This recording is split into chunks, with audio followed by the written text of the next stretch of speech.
Welcome back to episode 6 of Soul Talk. I'm here with Nino and Jenna, and we are talking about surrender today.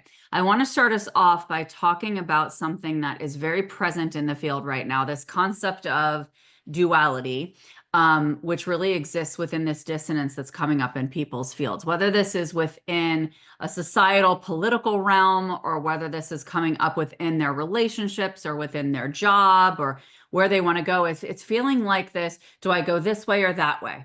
Do I side with this? Do I side with that? Right. And it's kind of like this duality that you feel like you're in the middle of a tussle, Russell. And so when we feel like we're in that space, we can really get into the mind. We can really even get into the body and ask the body of like, okay, where's the resistance? Da, da, da, da. When really we're not meant to meet something like that in the 3D at all sometimes. Right. Sometimes, especially when we are in this back and forth. And this is back in the therapy days, we used to make pro and con lists when people used to get into this space. And we would be like, okay, make a list of the pros, make a list of the cons. And then what I would always do was say, weight them, like each thing you wrote down, weight it on a scale of 1 to 10, and then average it out so that you kind of see where you err on the side of. But that is still a mind and maybe a little bit of heart and some body of an exercise. And really what happens is when we get into any kind of a tussle in the 3D, to me, the way that I find resolution is bringing that to source, bringing that into surrender and saying like, I'm not meant to be at this level of intense dissonance. I don't have to operate at this level of intense dissonance. There can be an easier way. There's always an easier way.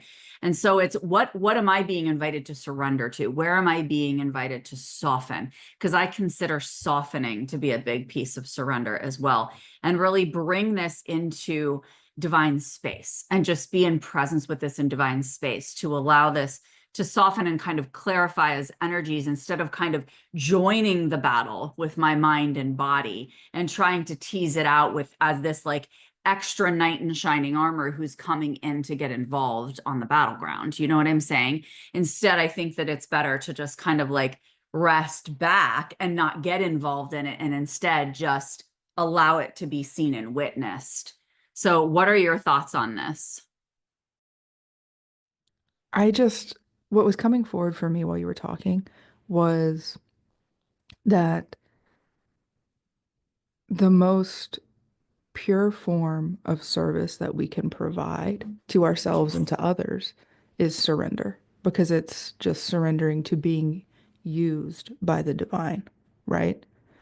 And it's not a, and I think that when we talk about surrender, we can really get into a passive place and we can get into passive surrender. So it's not saying like, I don't want to tease this out in the mind and in the human and just be like, okay, fuck it. I'll do whatever. You know what I mean? It's not necessarily like that. It's more of an active surrender of I will be led. I will allow myself to be led.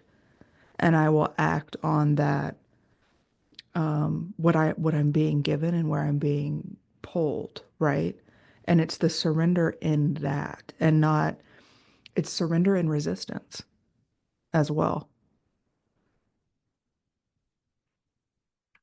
What do you mean by that surrender and resistance? Um, in feeling like maybe this isn't the place where I act, or feeling that edge, right? And being like, no, I'm going to surrender into that and I'm going to follow where I feel like I'm being led, even if it feels a little sticky in the human, a little nervous systemy, right? That's what I mean. Yeah, that makes sense. I like that. And this concept of being in a passive place, right? Like we're not meant to throw up our hands. We're meant to be a witness of it, not I'm throwing up my hands in desperation and I can't deal and therefore I'm handing it over. Instead, it's just like, no, I'm intentionally bringing this into a decisive place energetically. So I'm glad you brought that up. Thank you. Nina, what thoughts do you have, honey? Yeah, the things that kept coming up for me were anytime that I've experienced this dissonance, when I'm in my most centeredness, the dissonance can kind of fade away once I bring it to the divine. And the way that I bring it to the divine is through prayer, through meditation, like simple movement-based meditation where I can't get stuck in the mind because I'm moving. I'm doing some sort of action, like taking a walk, working in the yard, doing some prayer that's a little bit more steeped in devotion and less steeped in the mind. And that allows me to just call upon my guides and just bring to the table the feelings. Because when we surrender, we're not saying that there isn't anxiety, that there isn't dissonance, that there isn't this, shakiness in us. We're just saying, I'm willing to bring this to the table to be witnessed, to be seen, to be felt, and I don't have to fix it, right? A lot of people think that surrender fixes a problem, and it does, but it does in a kind of by proxy. It does it because you're no longer attaching and grasping to something that you think you need to solve. And that's the beauty of surrender, and where surrender is not a passive thing. It is an action. It is a decision to make of, I'm not going to get lost in the sauce. I'm not going to start grasping for something that I can't control here. And even if I can control it, I don't want to control it from my mind or from my nervous system. So yeah, that's kind of what was coming up for me.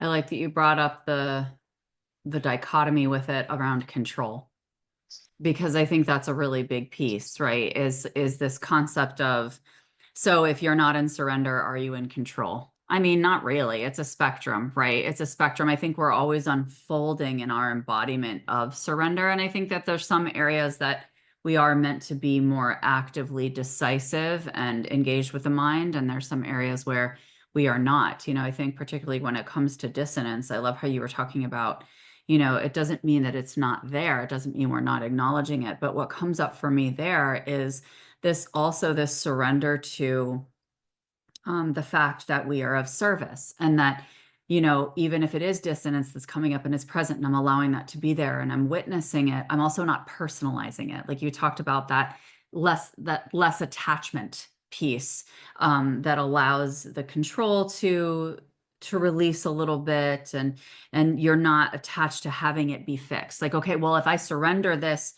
so that I can get an outcome, that's not really surrendering it, right? That's not really surrendering it. Instead, it's like, I'm going to be in present witnessing of this and recognize that I'm providing space for this energy to refine, for this energy to shift, for this energy to become what it is meant to become, whether I think that serves me or it does not, from a conscious understanding perspective, right? I know that the energies that are coming through me are here to be witnessed and received by the collective because I've raised my hand and decided to be of service, right? And so if that's the case, I think that when I think about surrender, and that's in that way, it's also surrendering the attachment to this being meaning anything about me, right? Or being mine. Like, it's not my struggle, it's not my dissonance.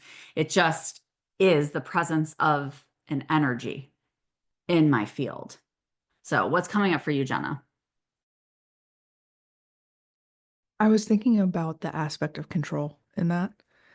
Um, I think that we are always, I think that we're always in control just because we're sovereign beings and because we have that choice. We have free will. So even in the act of surrender, we are choosing it. And so there is a sense of quote unquote control, but not the traditional sense of control. Not like I have to, I don't know, like see this through step by step and say, okay, I'm controlling and I'm watching each thing and I'm keeping this in a container and I'm, not that sense of control, but it's like, and I think in that way, a lot of the time it helps people who want to be in control because you're saying, okay, I'm making this choice and it is my choice to be surrendered, to be whatever you choose to be. It's like, okay, I'm choosing to be in control by allowing myself to not be the driver in that type of sense, right?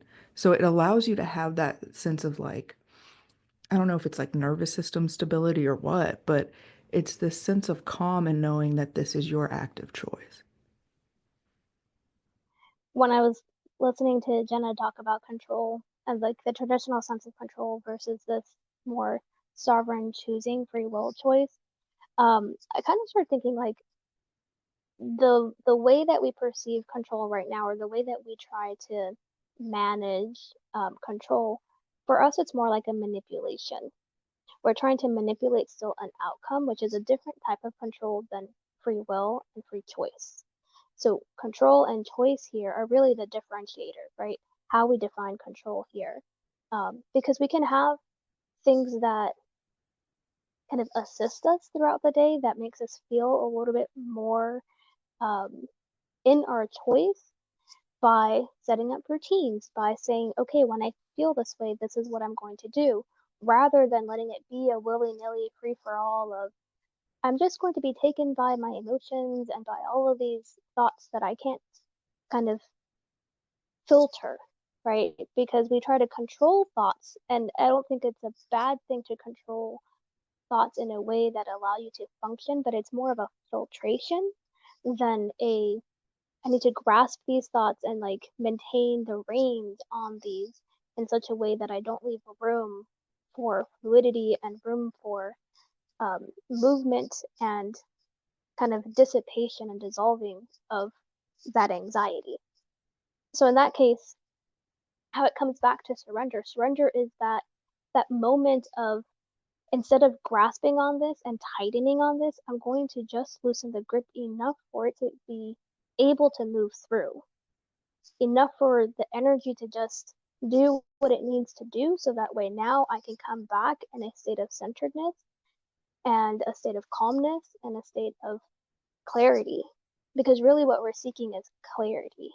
I think most of us are okay with things not always going our way, but we need to have some sense of clarity in order to be able to feel like we're moving through it. And surrender allows us to kind of take a step back and a bird's eye view onto a situation rather than being right up front and up close, so that way our perception is so narrow that we can't see a way out of it. That's really important. Everything you just said was really important because it's true. It's that, and what I like that you brought forward, which is where I was going to go next, was this clarity, right? That's ultimately what you're seeking is clarity, but it's not always conscious clarity. It's a sensation of clarity. It's like a sensation of surrender within the body. And so it's when I'm in divine space and I'm letting the energy do what it needs to do, like you said, that energy is clarifying. And so I can feel clarified, even if I don't have a quote unquote answer yet. I feel clarified. And so I'm going to then move from a more grounded, clean, pure space and automatically have a bird's eye view on that situation because I'm not as attached to it, right? I'm more in sensation and less in the mind. And so I think that when we talk about surrender, I think that it's almost like a handing over of the mind temporarily. And I wonder if surrender is something you guys would consider to be a temporary state that we choose to enter into, one that we desire to ultimately actualize more consistently. But is surrender, if it's a choice, right? And we choose to enter into a surrendered space and we can feel that sensation, then technically it is a temporary frequential state that we embody, that we kind of come in and out of. So for me, what I would love is to allow surrender as a frequency to become a deeper, more consistent embodiment. And is that something that is meant as human beings, right? What would that look like? So Jenna, hi. Yeah, were you seeing me thinking? I, I, it was making me think about how I was going into this whole philosophy mindset about how Aristotle says happiness is habitual. And so I started thinking, because, and I remember writing a huge essay of being like, no, it's not, fuck off. But like, uh, it's making me wonder, is that the same type of thing? Like with surrender, like, would you consider that to be a habitual state? Like to practice it so much that it then becomes a state, right? Similar to quote unquote happiness, because you could get anywhere by having a habitual action. Um, yeah, so that's what I was thinking about when you brought that up. And then to say, is it somewhere where we want to be and want to embody as humans and on a consistent basis?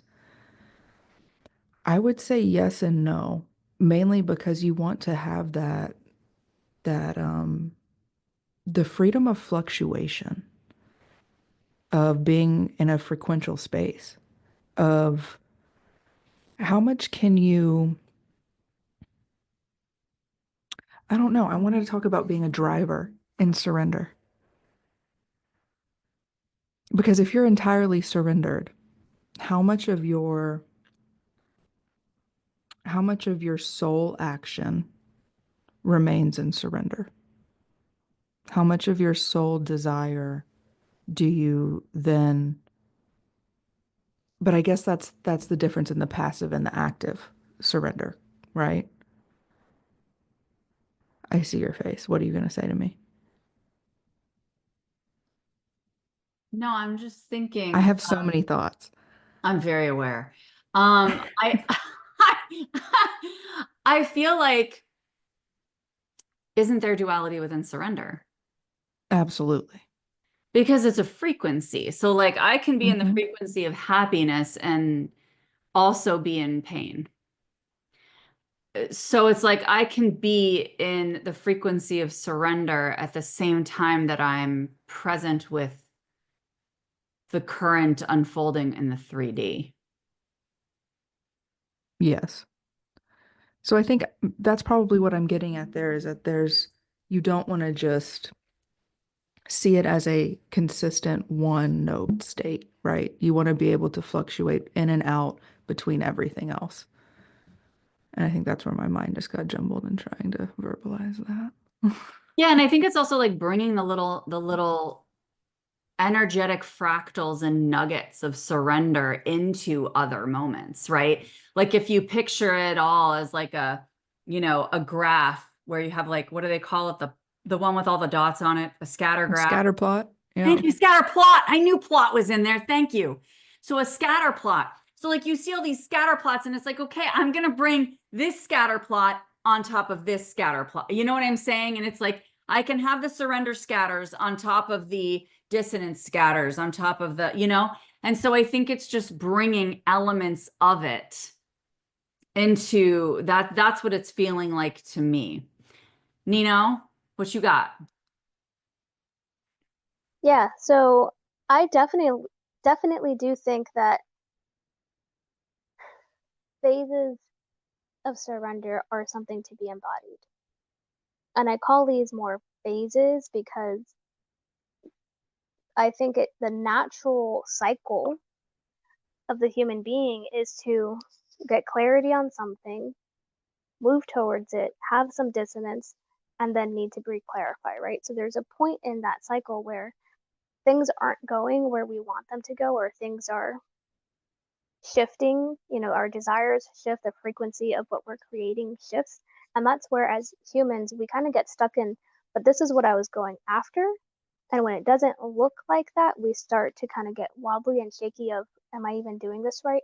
And those are the moments where we get to say, okay, I'm going to surrender and just see where it goes. And 9 out of 10 times, it's going back into something that we're like, oh, that's a more clear frequency of what I was trying to create anyway. And it worked out. But in order to get there, we do need to have moments of surrender. And I think the moments of surrender and the phases of surrender can happen throughout the entire day. It doesn't have to be, 3 months I'm going to do this, and 2 months I'm going to do this, and then 3 months I'm going to do some surrender. No, it's every day you have the opportunity at every minute, every hour to surrender something. And we're not saying you surrender it all. You don't have to surrender everything at the same time, but you can surrender little things here and there throughout your day and be in a better state of attunement, alignment with what is happening. And that's not to say that you're now in resonance with what's happening, but you're okay with having dissonance. And we need to be okay. We need to be okay with cultivating a sense of, I am still centered and clear, even if there is dissonance. And I think that's where surrender comes in. So yeah, surrender is definitely a temporary state, and it's a state that we get to come into and out of multiple times throughout the day, and that in itself is an embodiment, because even if we're embodied and we think, oh, I popped out of my embodiment and I went into my head, that's okay. You are still human.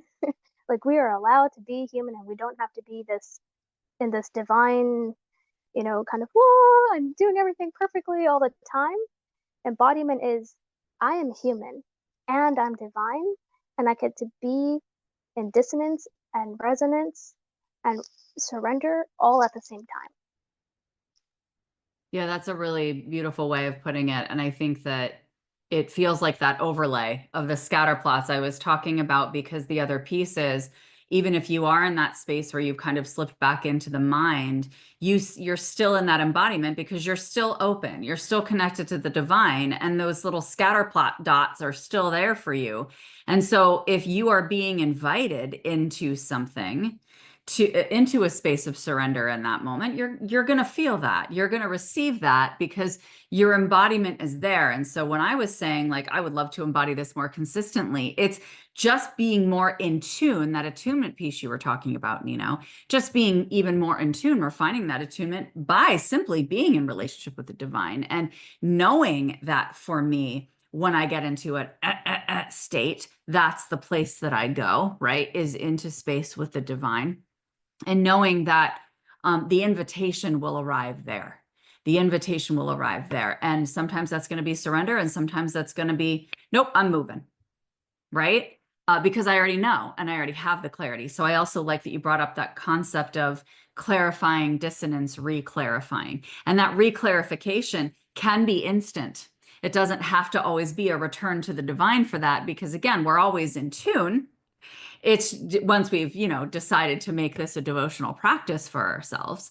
But this brings us back to that concept that Jenna was bringing up about, is surrender habitual if you practice it a lot? And I think that it can be. I think it becomes easier. And I think that this is how we rewire our nervous systems, right? And bring ourselves into a space where we are going to remember more. Oh, I'm naturally guided to do this now. I'm naturally guided to do that now. At the end of the day, it's still a choice.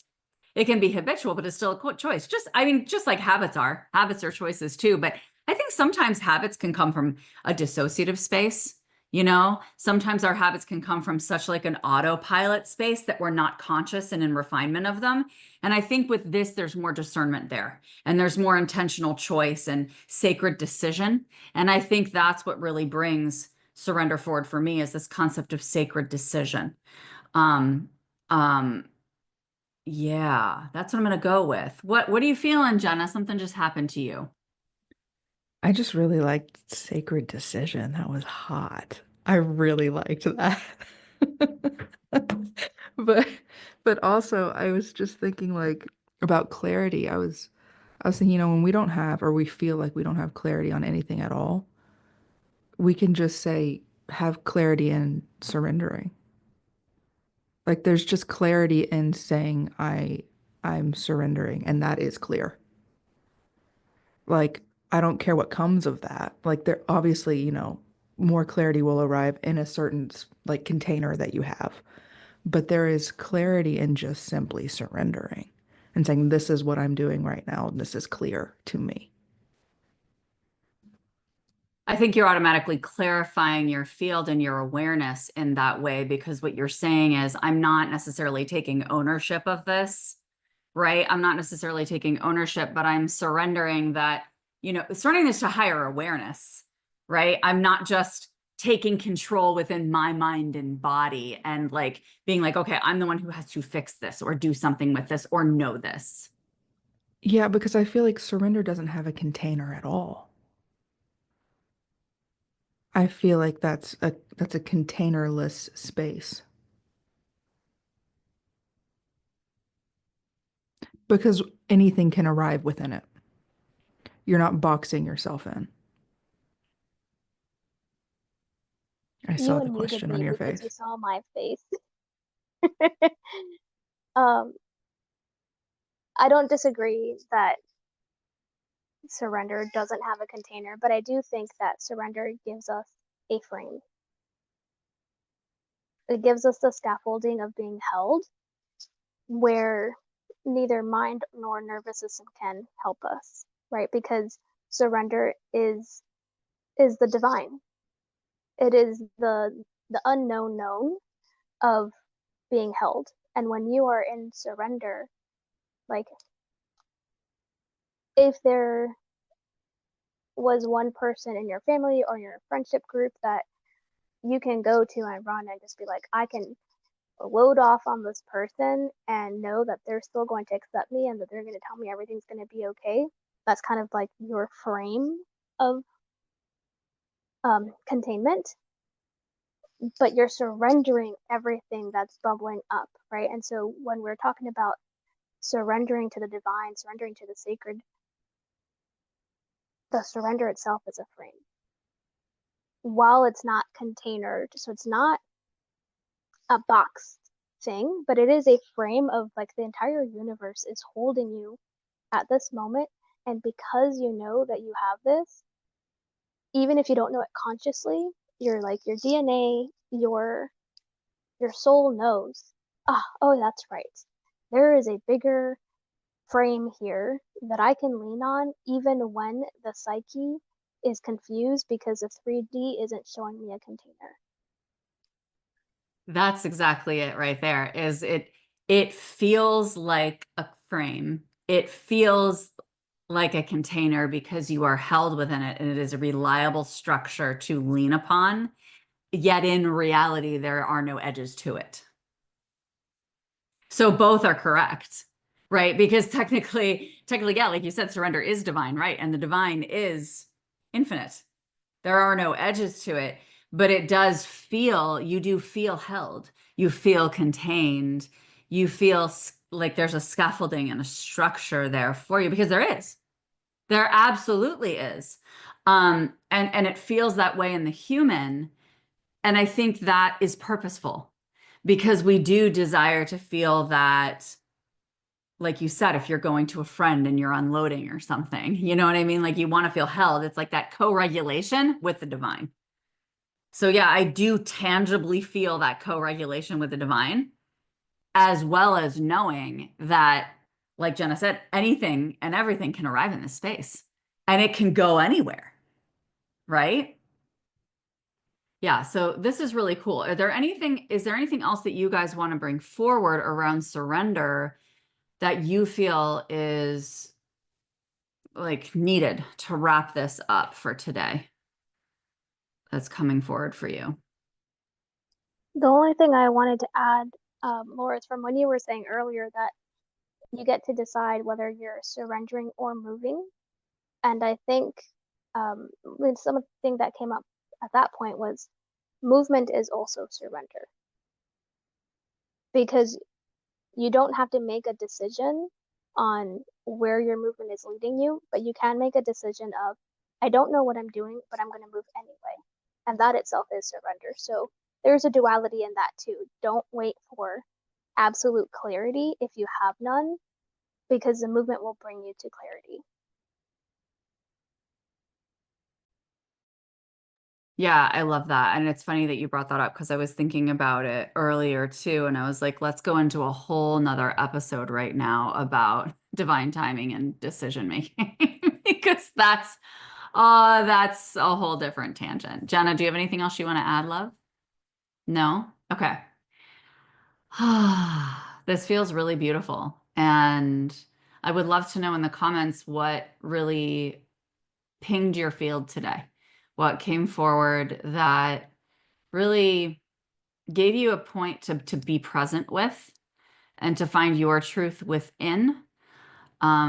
Surrender, as we said, is a state that is kind of in flux and it's fluid and it's porous and it's something that tangibly is going to feel different, not just depending on the person, but depending on the scenario you find yourself in.